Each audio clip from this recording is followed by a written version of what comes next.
being here. All you Baptists in the back, hello. All you Pentecostals in the front. Glad you could be here. Realizing this is a busy, busy day. Some of you need to skip out a little early. Don't worry about doing that. We're here to tell our story today. We got a really good story to tell today, and President Williams is here to follow up and provide us some information and get to know him a little better. Please say hi to him for sure. And anyway, let's go ahead and get started. Today we're just talking about how it's the state of the campus, West Wing campus, and the university as a whole. I want to start with the two guiding principles for us in many respects. And that's our mission and our vision. And so the mission is, what is it that we do here?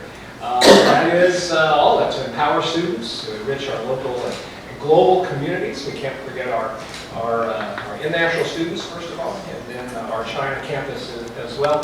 And then provide accessible, affordable, and quality educational opportunities. That is why we're here. That's what we do. There's a lot of the things we do to make that happen, but that's what we do. So our vision, though, is what we aspire to be. And whenever we put all this together, we were looking at a model among two-year learning-centered institutions, which means we're not a research institution, we're a teaching institution. So all my faculty members here, you guys realize that first and foremost, we teach our students. It's their success that we're focused on. Some of our folks faculty do research, and we want them to do that, but it's always involved our students with that. And then how are we going to do that? How are we going to be that model? Well, that's through academic excellence, innovative student support, innovation, environment, strengthened by our partnerships, our community partnerships, and even our global partnerships. So that's what we aspire to do. So how are we doing? This is basically what we're trying to look at. Today, personnel profile, I'm going to go through all of that. You can see where maybe you fit into that, but that changes every year. And but this is the group that makes it happen. And so we want to celebrate what's happened this year. Our long-range plan goals, and so we're in year 3, I think, in our long-range plan. And so with these, just reminding you of our five goals, again, focused, centered around the idea of our students' success. Yeah, how are we doing? I put this photo in, and I thought, who is that? We have students, but I was like, well, is that us running all that? I'm not sure. Anyway, all right, enrollment. Last number on the top, we are at 1,937. That's the most we have been since 2019. Lots of people to thank. So many that I won't even name you. From our recruiters who are out there early, to our faculty members who are connecting with students and wannabe students and answering questions and helping guide them toward different ways, to career services, of Lindsay someplace, there she is, and answering those kind of questions, helping students kind of figure out, why am I here? To our coaches, we've got coaches here, and they play an important role this year, even more important, but an important role in recruiting students, but also retaining students. We'll talk about retention in just a minute. But Cindy and her crew, oh my goodness, getting through all those new students, almost 400 new students this year, and advising them, every one of them, in a very personal way. That's just what we do. Financial aid, Jennifer, she's laying down in the back, probably. I don't know, is Jennifer here? She's working, I'm sure. Financial aid, this year is the year from hell. FAFSA and everything else could have gone wrong, and they have managed somehow through all of that, and so just hats off to them. Again, lots of people to thank for all of that. While that number, and you've heard me say this before, while that number, that doesn't work, is nice, that's what I call the PR number, okay? That's the number everybody wants to know. So how you doing, Dennis? How's the campus? And so that's what we say. The real numbers are below, okay? And those are the ones that mean something, should mean to all of us. It means something maybe a lot more to me because it translates into revenue, but it also translates into success of our students and how who we're working with, who we're serving, how we're serving our community. And so credit hours, we are at 17,443. That's the most, I think, in 8 years. I should have gone back to look for sure. FTE, so if you take all of that, divide it by 15, which is considered a full-time status, and then we are up over 103 in FTE this year. So what that means then is we have more students taking more hours with us. And a friend of mine said, you know, you fall below the 1,000 mark in FTE, there's going to be a question about your existence. Why should you exist? That was a little scary when he told me that. So we've always had this question of existence since 1963, but I didn't want you know, that question to be answered in the wrong way on my watch. So we're headed in the right direction. Okay, let's put it that way, headed in the right. So this is interesting. So our 7-county area, it's a county area that we serve, our service area in many respects. So that number has changed, the percentage. It was 70% last year, 61%. Anybody want to guess why? It's the entire baseball team. You know, you insert 64 guys into the mix of things. Now, some of them for 7-county area, I'm sure. But our addition of sports has certainly made a change. But it's not all student athletes, and we love having them here. But it is also, I guess I could get a little closer here. It is also other students who are coming here. So 31% of our students are from 63 other Missouri counties. 63 other Missouri counties. So it's not just the 7-county area. A+ continues to be a big draw for us. Our numbers are up 22% in students using A+. And a lot of that is because of our athletes, I think, in the area, but also for other reasons. 8% for 21 other states. So some of that's online, but some of it's not. And then 10 foreign countries, and that's primarily from our basketball and volleyball teams. We do continue to work with our high schools and our dual credit courses. We're in 60 Missouri high schools. So we cover a large part of the southern part of the state with that. Now this is a chart, and those of you who know me, it's like the guy likes charts, doesn't he? I do, because it says something, okay, a visual kind of thing. So look, the top one is that PR line, all right, so that's all head count, and you can see, yeah, we've sort of been flat, with that, but we dipped down during pandemic or post-pandemic, some, and back up to 1937. Excuse me. The highest we've ever been, you're asking, was in 2013, and that was just under 2,200 students. So we've got a ways to go on that. The blue line, the grizzly blue line, if you will, is excuse me, degree seeking. So those are our students. They're students seeking a certificate or an associate degree from us, not just taking courses. So the other blue line now, the red line there is dual credit. So those are high school students in our high schools taking our courses there through dual credit. Different revenue mix, different purposes there for those students and their parents. Same courses, but and we love having them in the mix of things, but we really do have to pay attention to the degree-seeking number. So let's go back in time, 2015, we were at, actually 2016, we were at 1,398 for degree-seeking students, and you can see how that has dipped over the years until 2022, and that was our lowest. Notice in 2021, we actually had more dual credit students than we had dual degree students. So a telling point in time. And so, you know, our team, that got us worried. And so we kicked in gear with a new enrollment strategy. And so you can see how we're pulling out of that. We still have, you know, quite a few dual credit, but and we will continue to do that. But we do need to focus on our degrees. What brings someone to the West Plains campus?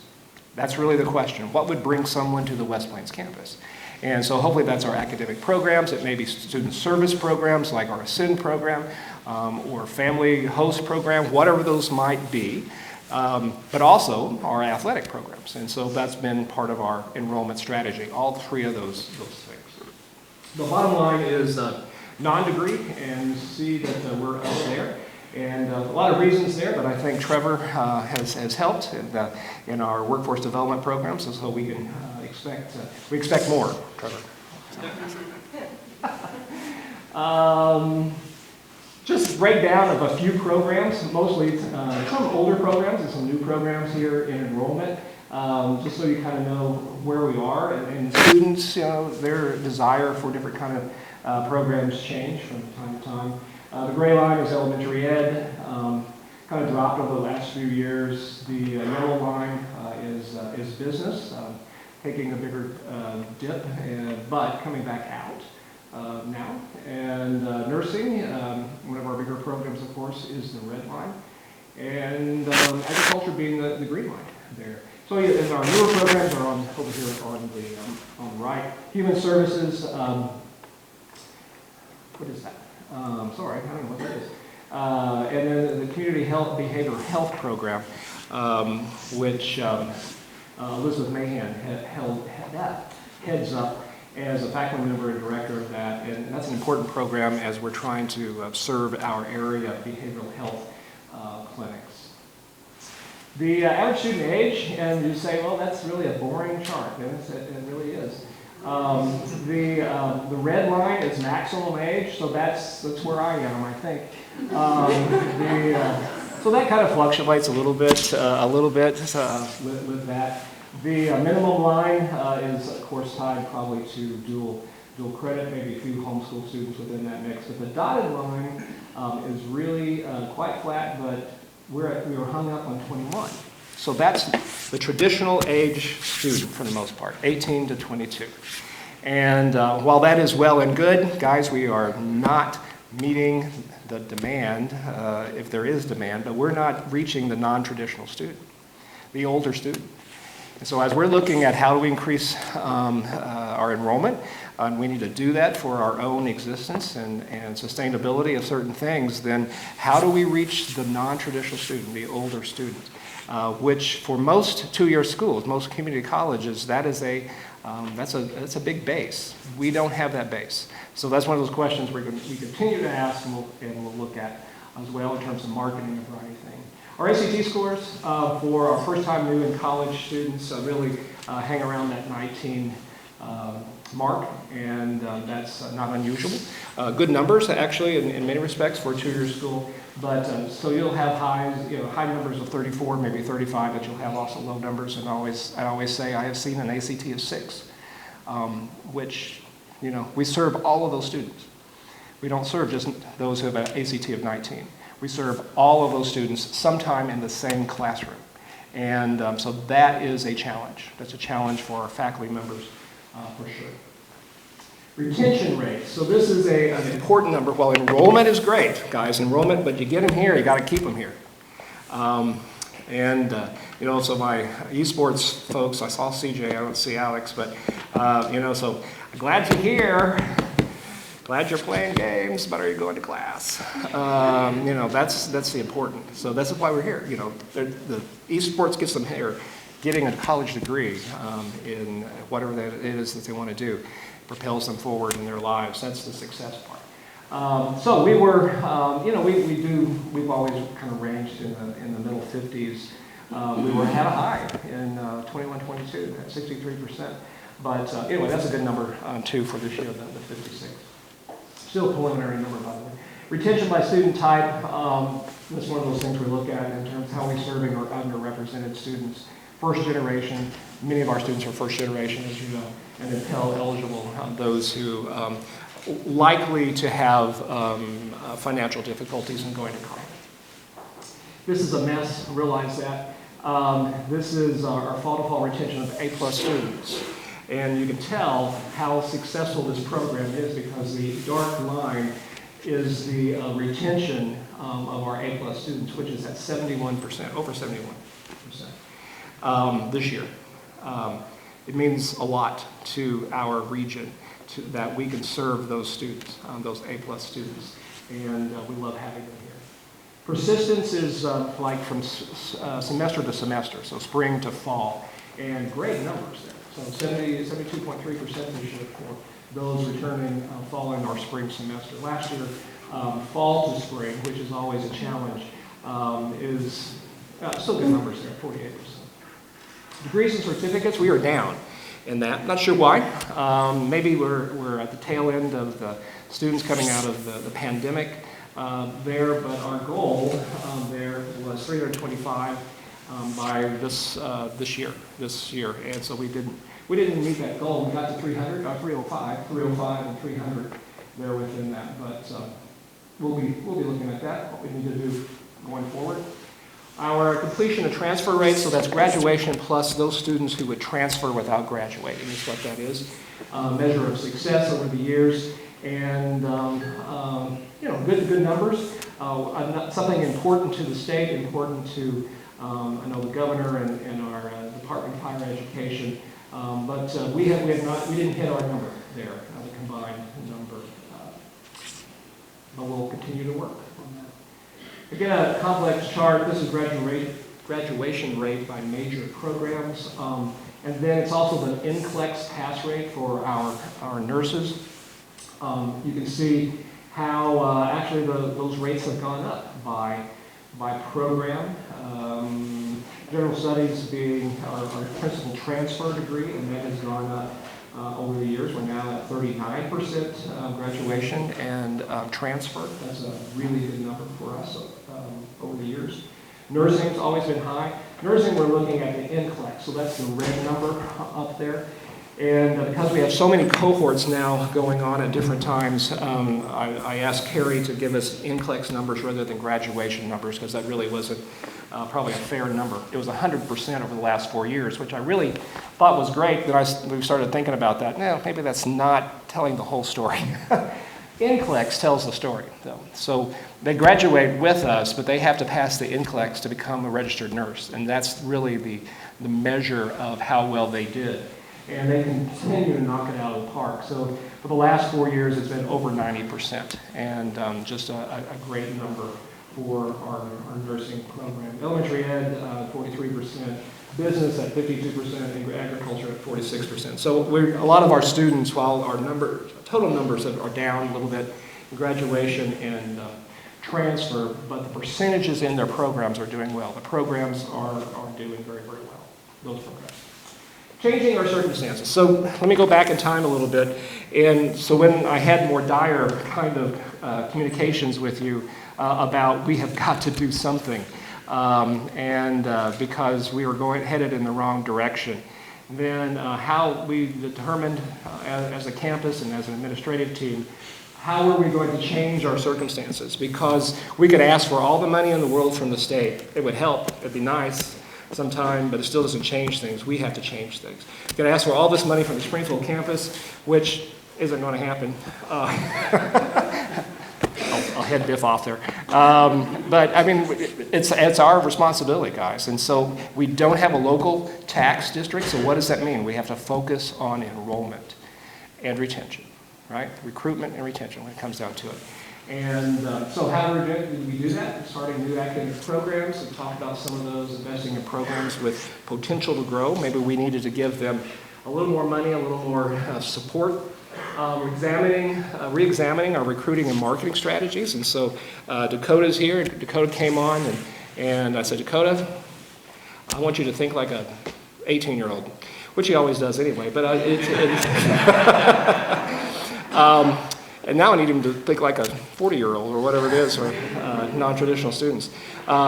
Drew, wherever Drew is, where is Drew?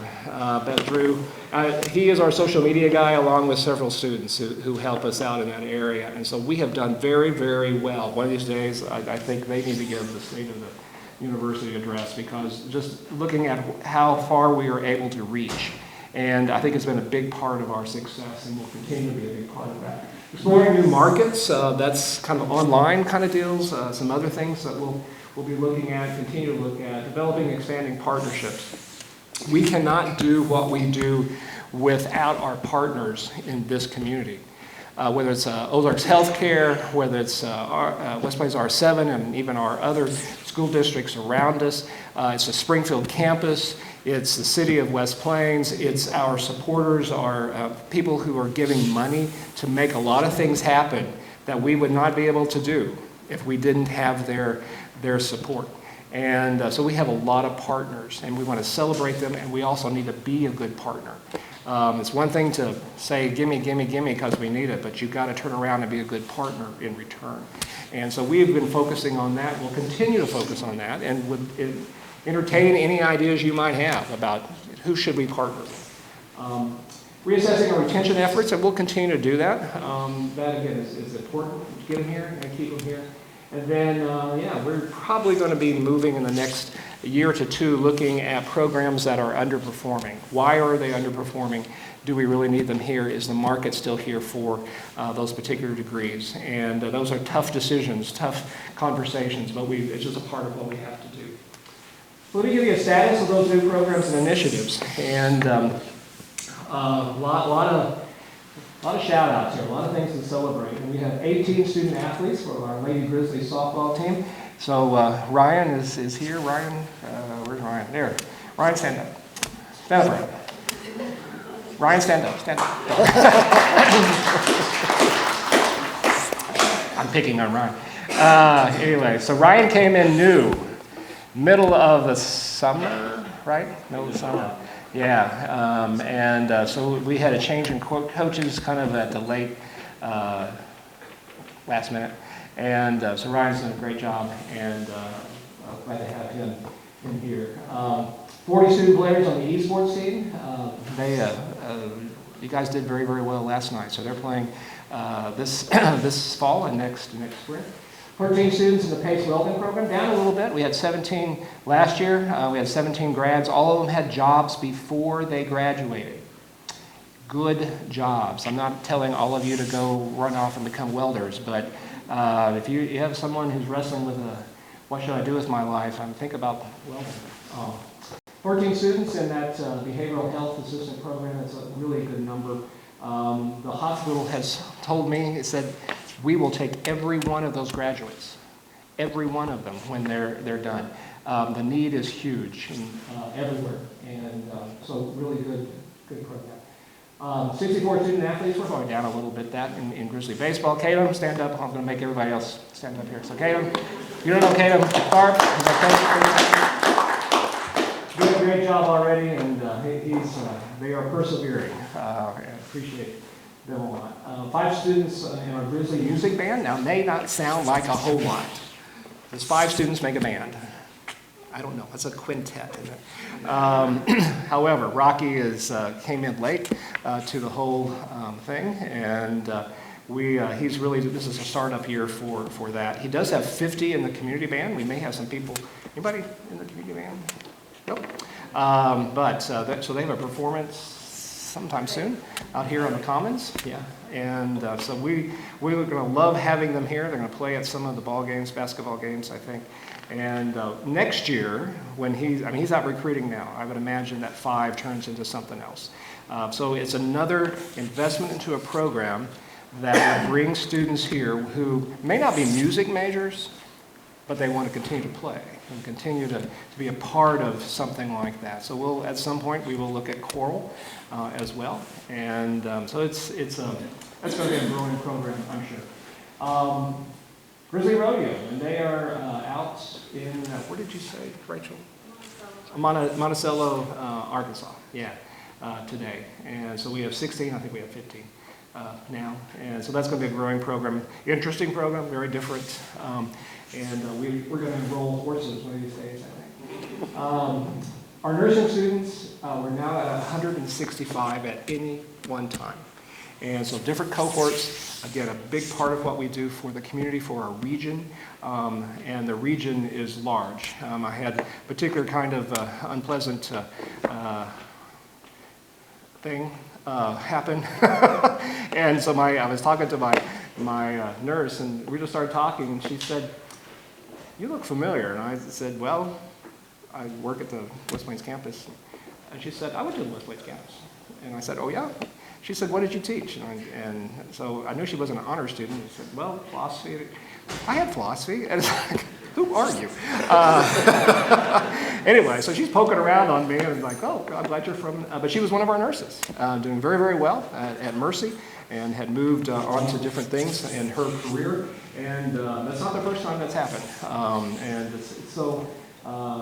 We serve our region. We serve state of Missouri with that. And then, yes, this is our 4th consecutive year of 90 plus on that. All right, so this is a graph that probably only a chancellor and a business services guy can appreciate, but what difference does the enrollment make?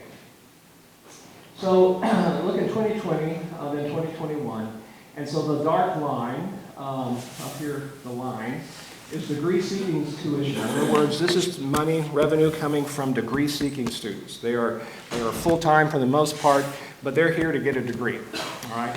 They're not just popping in or waiting to go someplace else. And so that line there corresponds with the, let me start over. The blue bars, of course, that's for the enrollment of degree seeking. The line at top is degree seeking tuition. So you can see when the number of degree seeking students go down, then our revenue from degree seeking tuition goes down. Now, you can also see that we've come out of the trough there and we're headed in the right direction, and at a steeper rate than some of the other revenue. If you look at non-degree, that is, I think that's one on the bottom. Still a good jump there, and thankfully that came our way. The one in the middle is the dual credit. And so while dual credit, and that's the red on top in the bars, again, it plays a substantial role in numbers, but not in revenue. And I don't want to pick on dual credit because it's an important thing for us. What I want to focus on is our degree seeking. We have to get degree seeking students, and so we're going to continue down this road. This has been a very good year for us, and so that revenue has increased. So now you're going to turn around and say, so what are you going to do with that money? We've already budgeted it. So this year, we took the risk and we budgeted on a higher enrollment than we had last year. In other words, we needed to expend some money in certain areas, and that would be athletics, or that would have been in the Ascend program, or that would have been in nursing for the most part, in the behavioral health support as well. And so we invested in those programs in order to generate additional enrollment. We will look at doing that next year, but probably not at the same rate of enrollment as we did this year. But we have to. Guys, we've got to be able to do that. That increases our revenue. That increases what we're able to do. While the state this year, they got 5%, but it was all sucked up by inflation. Pay raises, thankfully, but inflation all around. So how do we get ahead? How do we keep ahead of inflation and generate more money, more programs, bring more students in, help our community? That's what we're doing. So kind of a busy thing. Current challenges, some of you know this, but let me re-emphasize. We have an HLC hiccup. It's not really a hiccup, it's something we got to take care of. All right, so our faculty in particular are on top of this. Michael and Lee are leading the charge, but there's other aspects of this too. We have a self-study that we have to complete. It is a total self-study, as we have to do every 10 years, but it's now because of this hiccup, we have to do it again for next year. And we're going to do it. We'll get it done, but it takes some time. It takes some energy, but it's very, very important. Without that, we all go home. Nothing, I'll be very blunt, very honest. Without that, we go home. So, we'll do it. Growing pains in athletics, yeah. Tatum needs a ball field. So if you have an extra ball field laying around your house, then he might want to talk with you. We're going to get there. We're working on some things, and I'll explain that in just a minute, a little bit. Looking at grant-funded positions, so we have several positions that have only come our way and been funded because we've gotten grants. Those grants end. So another reason to be able to invest is in retention, and for the most part, is in those positions. So we will be doing that this year with our budget. FLSA requirements, and that's, I don't really want to get into that. I don't know why I put it up there. But it is a Fair Labor Standards Act requirement coming in January 1st, where there has to be a threshold of salary, doesn't matter what you do, a threshold of salary for for exempt people, positions. And if you're not going to pay them that, then they have to go to hourly. So I know this is complex, and I should have not put it up there. We'll talk about this later because it will affect some of you. It's going to affect some of you, okay? You don't lose any salary, but you may go from being a salaried employee to an hourly employee. So it's no indication of your worth or value. It's just something we may have to do. And if we can't do that, you get paid overtime if you would do it. But if we can't do that, then we have to pay you a salary. Then there could be a large jump. That's going to have an impact on budget in the end. And so we'll be wrestling with that between now and January. It may not go through. In past years, it was projected, and then there's court orders to not. It also is kind of maybe election dependent. So there's a lot of people waiting to see what happens with that. Students bypassing college for work. Economy, pretty good. And around here, there are some really good jobs. And so one of those things that we face as a challenge in recruiting are those students who say, I'm tired of school, I want to go get a job. And so how do we attract them to college? And it may not be by traditional ways, maybe some other ways of doing that. Again, recruiting non-traditional students for that. All right, wrapped up, and I'm about done here. So some key projects for us that we completed this last year. Gamble Hospital Simulation Lab, wonderful facility, just a great training area, and so we're very, very thankful for this combination of funding, pathways to make that happen, and I know our nursing program and our nursing students are benefiting from this. Grizzly loss, wow, what a big cog, if you will, in the entire everything that we do.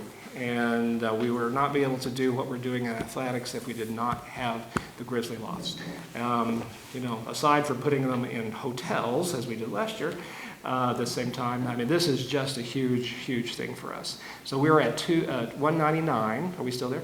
199 students, and people say, well, how many can it hold? 274. So the question now I keep getting is, well, what happens if you have 274 or 275? And I said, well, we go celebrate. Let's cross that bridge when we get there, okay? But it was very nice, and I want to thank Dr. J.W. Phillips, who made a substantial gift to make that happen for us. The building across the way, any of you want to be brick masons, you could try your hand over there. I don't know if you've looked at that building. It's an interesting building and how they're bricking it right now.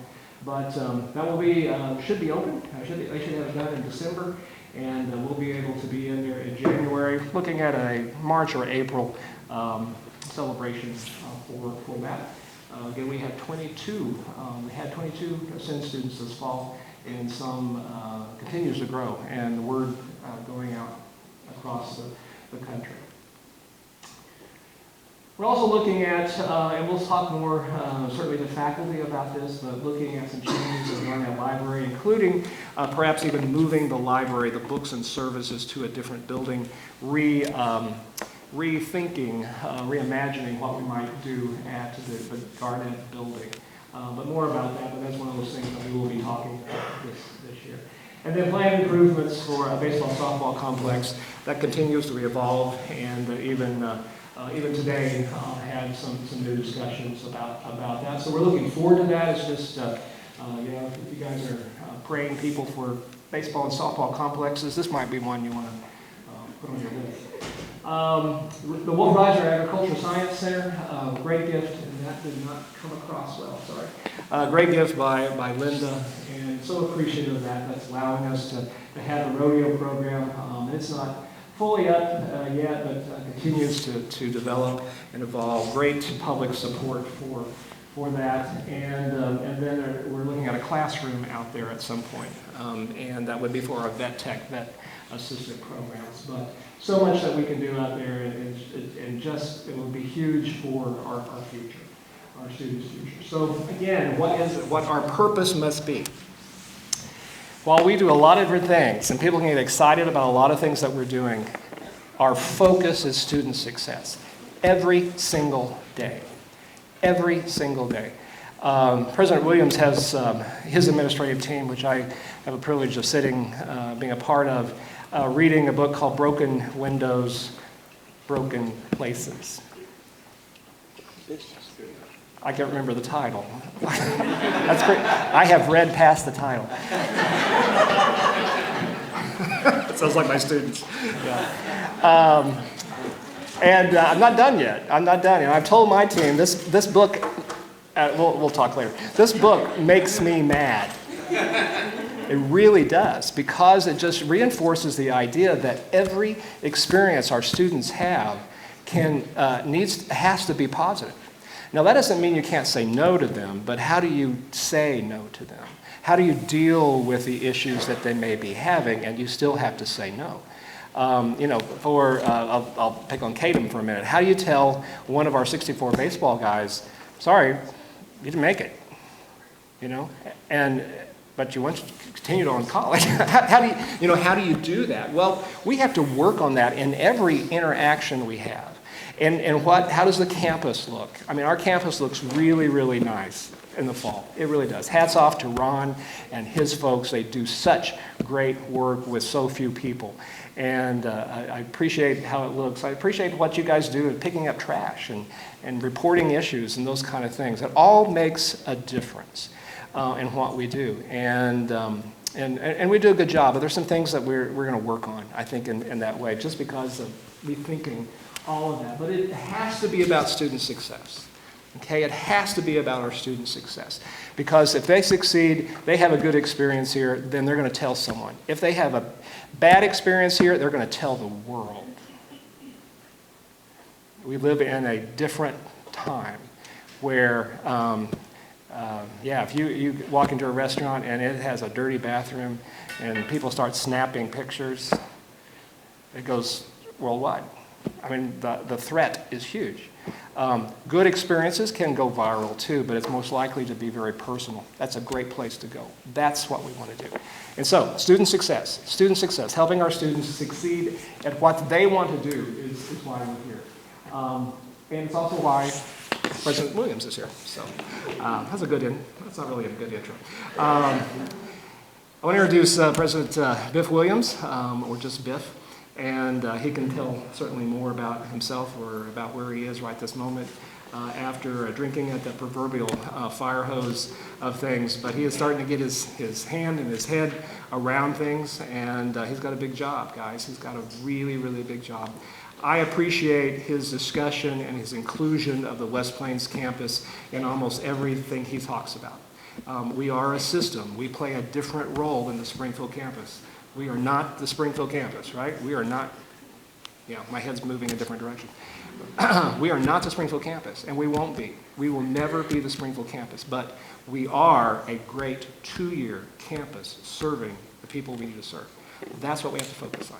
And anyway, I appreciate him and his support. And Biff, come on up.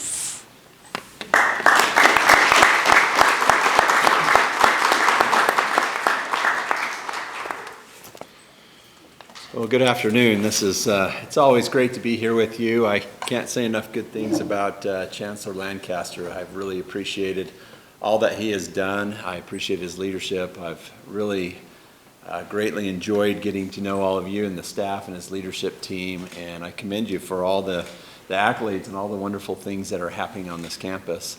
I love coming to West Plains, so this feels like home for me. I grew up in a small town called Brigham City. It had 15,000 people, and then my family moved. My dad got an idea that he wanted to teach his kids how to work, so he bought a hobby farm, and so we got to learn how to haul hay and raise cows and prune fruit trees. And that city, this morning I saw a sign that said something about friendly people, and it reminded me and my brothers, we were in this Boy Scout program, and one of my brothers had this idea for his Eagle Scout project to create a monument sign. It said, "Welcome to Avon." Well, we had 239 people in our city, and so it said, "Welcome to Avon, home of 239 friendly people."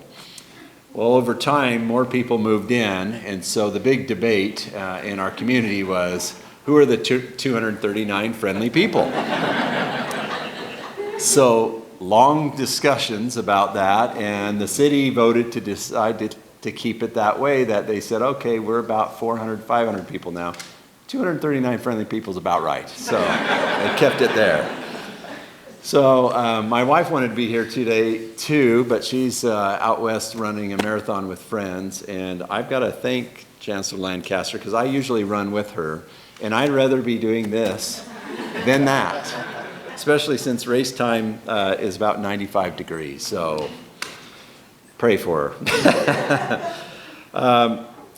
I'm excited to be associated with this institution in that an institution like this changed my life. I went to a 2-year school, and hopefully you won't lose confidence in me as president of Missouri State after I tell you this, but Chancellor Lancaster said he saw as low as a 6 on ACT. I got a 9. And I was a great student in high school, scored really high, went into that test very arrogant, had a football scholarship offer, and I needed to get a 15, and I got a 14. And my world was rocked, and you know friends. You can just imagine the jokes about how well I did. So I buckled down. My parents taught me how to work. I went to school every morning early and met with the counselor how to take that test. So I took it a second time and got an 11. And they said, you're just nervous. You got a lot riding on this. You got football, you got track, you got these other things. So I buckled down another 3 months and took it the third time and got a 9, and they said, welcome to Rick's Junior College. So it changed my life. I had the personal attention, the opportunity to throw the shot put and discus and play football, the professors, the administrators, the community that embraced me. I had to learn how to take tests, and they taught me how to do that. But they also taught me how to believe in myself, and they believed in me. So I really believe in the 2-year institution. I think it does things for people, and I'm a witness here that stands here to tell you what this school is doing for people. And you know many examples of that. I look at what you shared today, and it's just remarkable with the enrollment and what you're doing with athletic programs and rodeo and the simulation lab. I was a dean of Nursing, Health, and Human Services, built 2 simulation labs. Your lab is better. It's nice. It's perfect. And I commend you on doing things like that. The Neurodiversity and Autism Center, what you're doing at the Garnet Library, with the Ag Center, that's exactly what has to happen here. And I can't thank this community enough and all of you for dedicating so much to these students. Our system, that's something that's new to me, is how do we figure out the system? And as I came in, the Board of Governors gave me 4 goals, and one of the goals is a long-range plan. And so as we were thinking, is it a system plan or is it a Springfield plan? And so as we saw that West Plains has a 3-year plan, and we had exhausted the Springfield plan, we thought we're so different, but yet we're so alike. So our system approach is really how do we help one another, but keep our own identity and who we're serving. And so this year, I'm going to share with you 3 things that we're doing on Springfield campus, because those 3 things are coming to this campus very soon, 2 sooner than the others. Just depends on where we're at on our long-range plan and where you're at. But the first in Springfield is a long-range plan. We've just started the strategic planning process. We hired a gentleman by the name of Dr. John Welty. He was a president for 22 years, Fresno State, California University of Pennsylvania. And I've worked with him before, but he's a facilitator. He pulls out what people do really well. It's our plan, not his plan. And so we're focusing on the campus to create our plan. Legislators, students, faculty, staff, community members. This campus is also engaged in that process on how we can overlap. They started yesterday with, or they started on Monday with different stakeholder groups. By Friday, by the end of the day tomorrow, we'll already have over 800 people that have participated in helping us craft this plan. There's a committee. We'll look at our mission, vision, and core values. We'll identify 4 or 5 goals. They'll have strategies, those goals, and then you'll exhaustively hear me talk about that strategic plan and how we're executing that.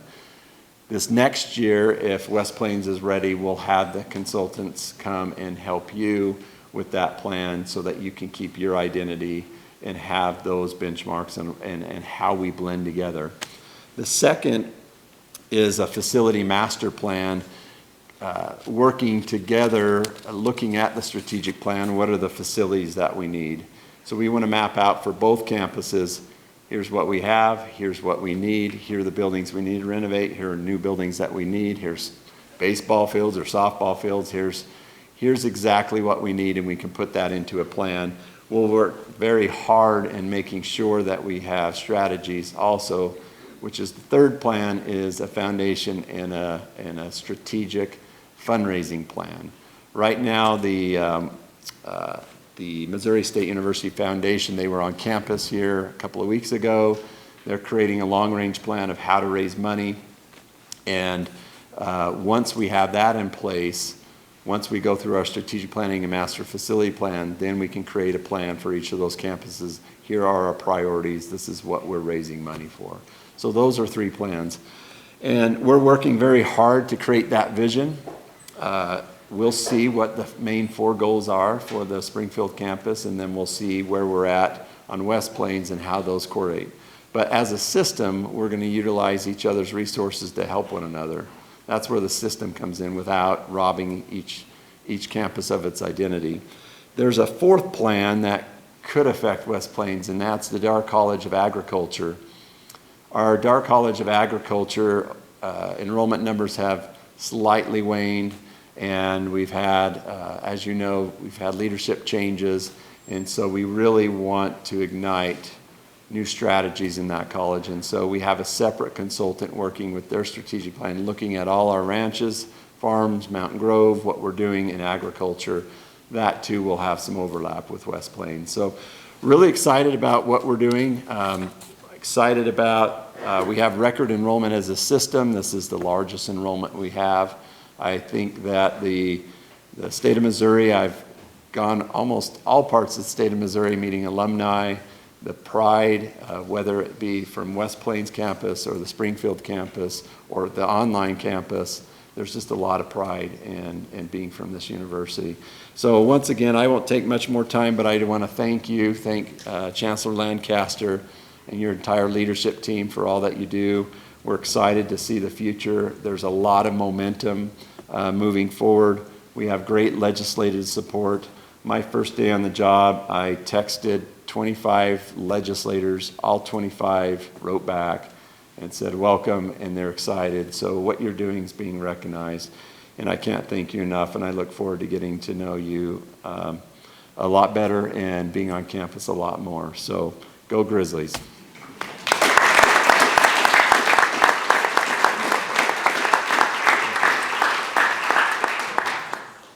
And that's it for today. So thanks for coming. And if you have any questions, see one of us. Glad to talk with you and answer those questions. So, all right, have a good day.